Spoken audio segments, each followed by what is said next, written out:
Welcome to HR9 news. ముందుగా వార్తల్లోని వివరాలను చూద్దాం. శ్రీ సత్యసాయి జిల్లా బుక్కపట్నం జిల్లా పరిషత్ ఉన్నత పాఠశాలలో 250 మంది విద్యార్థులకు కలెక్టర్ చేతను ఉచితంగా కళ్లద్దాలను పంపిణీ చేశారు. ఇటీవల విద్యార్థుల దృష్టి మందగించిన సమస్యతో చదువులపై ఏకాగ్రత దెబ్బతింటుందని గ్రహించి అటువంటి విద్యార్థులు చదువుపై ఏకాగ్రత పెంచుకుని బాగా చదువుకునేలా కంటి అద్దాలను పంపిణీ చేసినట్లు తెలిపారు.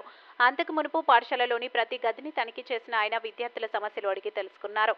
అనంతరం పాఠశాల ఆవరణలో స్వయంగా మొక్కను నాటి నీరు పోశారు. అనంతరం మానవ శరీరంలో కంటి ప్రాముఖ్యతను వివరించారు. మొబైల్ ఫోన్లు వాడకం తగ్గించాలని, టీవీలను చూడడం తగ్గిస్తే కంటి సమస్యలు తగ్గించుకోవచ్చని అన్నారు. ఆకుకూరలు, గుడ్లు తీసుకోవడం వల్ల కంటి చూపు బాగుంటుందని అన్నారు.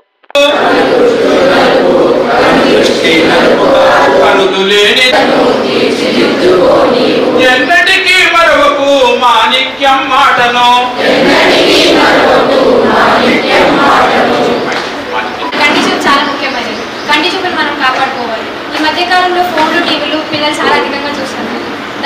దాన్ని చూడడం వల్ల మన కంటి చూపు తగ్గిపోతుంది. అలా మన కంటి చూపు తగ్గిపోకుండా ఉండాలంటే రోజు ఒక ఎగ్, ఆకుకూరలు అన్నింటినీ మన కంటిని కాపాడుకోవాలి. మనం బాగా చదువుకొని మన ఫ్యూచర్ మన మీద డిపెండ్ అయిపోయింది. మన ఫ్యూచర్లో బాగా చదువుకోవాలంటే మన కంటి చూపు ఖచ్చితంగా అవసరం అనేది నా అభిప్రాయం. కాబట్టి అందరూ మీ కళ్ళని చాలా జాగ్రత్తగా చూసుకోండి. ఆకుకూరలు, ఎగ్స్ తిని బాగా చదువుకొని మన ఫ్యూచర్ మన మీద డిపెండ్ అవుతుంది. మన ఫ్యూచర్ మనం మార్చుకొని మన సొసైటీని మార్చాలని కోరుకుంటున్నాను. సి నందిని రమ్మ. సి నందిని ఎవరు? గౌరమ్మ. సి నందిని ఎవరు? ఎం గీతిక.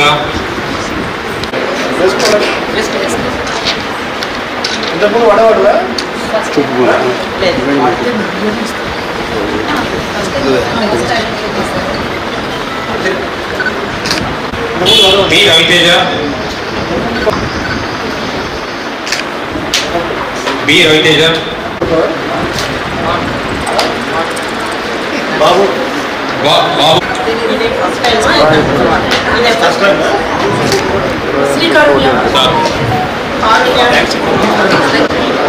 గట్టిగా సాయంకాలం చూడు.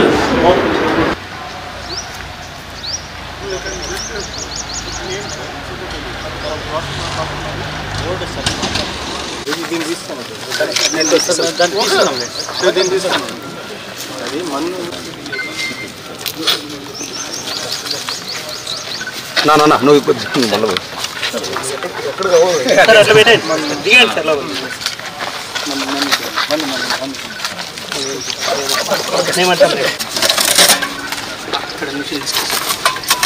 అవి రాళ్ళు ఉన్నాయి. కొద్దిగా మండలా తీసుకోండి.